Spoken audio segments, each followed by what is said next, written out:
Assalamualaikum warahmatullahi wabarakatuh. Selamat pagi. Baik, ketemu lagi pada mata kuliah gambar mesin teori. Pada video kali ini kita akan melanjutkan perhitungan sebelumnya, yaitu menghitung ukuran pasak dan menentukan bantalan atau bearing ya. Nah, untuk menghitung ukuran pasak itu kita harus tentukan dulu untuk jenis pasaknya ya.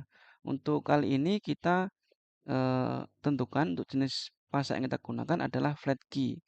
Nah, seperti di gambar ini ya. Jadi bentuknya persegi seperti ini dengan panjang, lebar, dan ketebalan tertentu.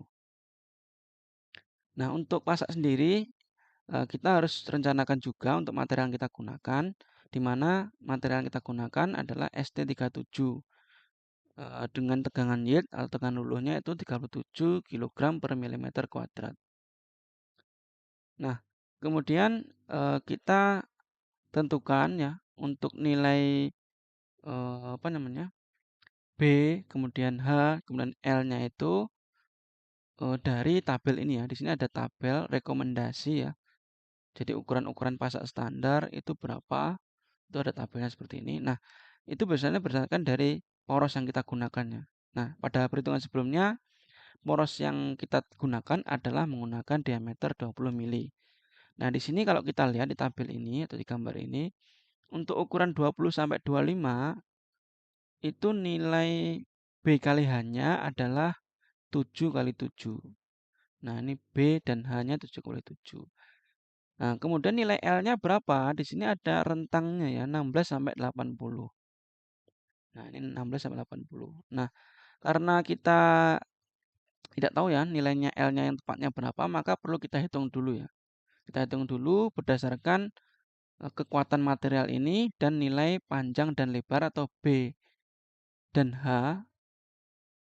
dari pasak itu. Nah, B dan H-nya kita menggunakan 7 kali 7, kita mau tentukan L-nya, nilai L-nya. Nah, sebelum kita menentukan L-nya, maka kita harus menghitung dulu untuk gaya tangensial pasak. Jadi, pasak ini menerima gaya berapa, seperti ilustrasi ini ya. Karena ini adalah poros menerima gaya tangensial ya dari puli ini ya, dari puli ini kan narik poros itu dihantarkan oleh pasak. Nah, maka F-nya ini adalah gaya tangensial yang harus kita hitung dulu. Di mana rumusnya adalah torsi dibagi ds per 2. Nah, torsi atau momen puntirnya itu berapa? Kemudian dibagi ds per 2. Dan di sini untuk torsinya, momen puntirnya seperti perhitungan sebelumnya ya, yaitu sekitar ketemu nilai 2061 ini, kemudian dibagi 20 per 2, ketemu nilai 206,1 kilo. Nah, setelah nilai gaya tangensial kita tentukan atau kita hitung, setelahnya adalah menghitung nilai tegangan geser izin. Jadi, tegangan geser izin dari pasak itu berapa. Nah, ini diharapkan eee, kita bisa menentukan panjangnya sehingga nanti gaya tangensial ini harus kurang dari tegangan izinnya ya. Nah, untuk tegangan izin, seperti yang sudah-sudah ya, tegangan izin pasti rumusnya adalah gaya luluh dibagi seti faktor ya. Nah, di sini untuk tegangan luluhnya, untuk material tadi ya, ST37 itu 37 kilogram per milimeter kuadrat, kemudian safety factor 1 itu 6, safety factor 2 itu 1,5, 1 sampai 1,5 kalau terkena beban secara perlahan. Kemudian 1,5 sampai 3 kalau terkena beban tumbukan ringan. 3 sampai 5 terjadi beban kejut atau beban berat. Nah, seperti sebelumnya karena kita di mesin kita itu terjadi tumbukan ringan, maka kita pakai antara ini ya. Jadi kita pilihnya 1,5, kemudian kita masukkan dalam perhitungan atau rumus, ketemu nilai tegangan izinnya adalah 4,1 kilogram per milimeter kuadrat. Nah, dari eee, apa namanya, tegangan izin ini kemudian dari gaya tangensial sudah kita tentukan, kita bisa menentukan panjang pasaknya. Nah, untuk panjang pasak itu rumusnya ini ya, sebenarnya rumus awalnya itu ini ya, tegangan geser itu F, ini rumus dasar ya, rumus dasar tegangan geser itu F per A ya. Di mana A itu kan kalau kita lihat di sini ya, A itu luasan, penampang ya, luas penampang kalau kita lihat di sini adalah, apa namanya, di sini H kali L ya. Jadi sorry sorry, B kali L. Nah ini, karena sejajar dengan gaya gesernya. B kali L. Nah, karena B-nya kita sudah tentukan, maka kita cari L-nya. Nah, L kali B atau B kali L-nya. Sehingga kalau kita balik untuk mencari L sama dengan F tegangan izin kali per sorry, F per tegangan izin kali B.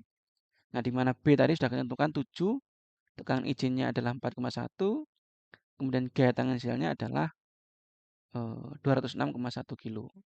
Nah, sehingga ketemu nilai L-nya adalah 7,18 mili. Nah, ini adalah nilai minimum ya yang kita gunakan supaya pasak itu kuat menerima gaya tangensial sebesar tadi ya 2000 ini ya. Nah, ini kalian bisa menggunakan lebih dari ini ya karena ini nilai minimum sehingga kalian bisa gunakan nilai lebih dari itu. Nah, kalau kita kembali ke tabel lagi, nilai L itu antara 16 sampai 80. Jadi kalian bisa pakai nilai ini aja. Boleh 16. Jadi nilai 16 ini sudah mencukupi eh, untuk beban yang diterima oleh pasak tersebut. Oke, selanjutnya kita tentukan untuk ukuran atau geometri dari bearing yang kita gunakan ya.